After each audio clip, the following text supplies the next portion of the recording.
Hi friends, welcome to bachelor వంటలు. ఈరోజు మేము చాలా రోజులు అవుతుంది కదా వంటలు పెట్టేసి అని చెప్పేసి ఒక స్పెషల్ వీడియోతో మీ ముందుకు వచ్చాం. సో స్పెషల్ వీడియో ఏంటనుకుంటున్నారా? ఏం లేదండి, ఒక బిర్యానీ అండ్ చికెన్ ప్రాసెస్ చేసుకున్నాం. సో బిర్యానీ ప్రాసెస్ చూద్దాం. ఫస్ట్ బిర్యానీ కోసం కొన్ని టమాటాలు, కొన్ని ఉల్లిపాయలు తీసుకొని కడుక్కొని కట్ చేసి పక్కన పెట్టుకున్నాం. తర్వాత 4 చిన్న ఉల్లిపాయలు తీసుకొని పొట్టు తీసి పక్కన పెట్టుకున్నాం. తర్వాత కొంచెం అల్లం తీసుకొని చిన్న చిన్న ముక్కలు కట్ చేసి పక్కన పెట్టుకున్నాం. తర్వాత కొన్ని ధనియాలు, చెక్క, లవంగం వేసుకొని ఫ్రై చేసి పక్కన పెట్టుకున్నాం. ఇవి ఎందుకు ఫ్రై చేసామంటే వీటి ఫ్రై చేస్తే చాలా బాగుంటుందండి. పచ్చి దానికంటే ఫ్రై చేసి వాడుకుంటే మసాలాకి చాలా బాగా టేస్ట్ వస్తుంది.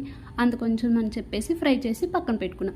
తర్వాత పచ్చి కొబ్బరి తీసుకొని పచ్చి కొబ్బరి కూడా చిన్న చిన్న ముక్కలు కట్ చేసి వాటిని కూడా పక్కన పెట్టుకొని మిక్సీ పట్టుకున్నాం. పచ్చి కొబ్బరి బాగుంటుందండి బిర్యానీలోకి ఎండు కొబ్బరి కంటే. ఒకసారి మీరు కూడా పచ్చి కొబ్బరితో ట్రై చేయండి, చాలా టేస్ట్ వచ్చేస్తుంది బిర్యానీ. సో ఇప్పుడు అల్లం వెల్లుల్లి పేస్ట్ పట్టుకొని పక్కన పెట్టుకొని ధనియాల పౌడర్ కూడా పక్కన పెట్టేసుకొని పచ్చి కొబ్బరి కూడా తురుము పట్టుకొని పక్కన పెట్టుకున్నాం.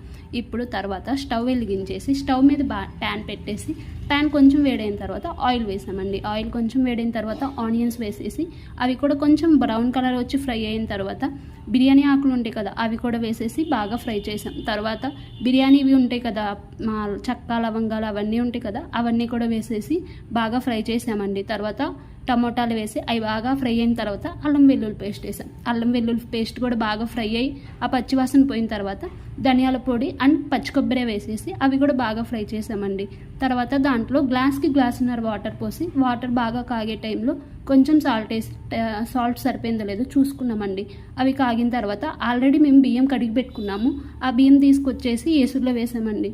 ఎసురు బాగా కాగి ఉడికిన తర్వాత ఆ బిర్యానీ లాస్ట్ ప్రాసెస్లో ఉన్నప్పుడు పక్కన ఒక బాండి పెట్టేసుకొని జీడిపప్పు ఫ్రై చేసుకొని దాని మీద కొత్తిమీర అండ్ జీడిపప్పుతో గార్నిష్ చేసామండి. చాలా బాగా కుదిరిందండి బిర్యానీ.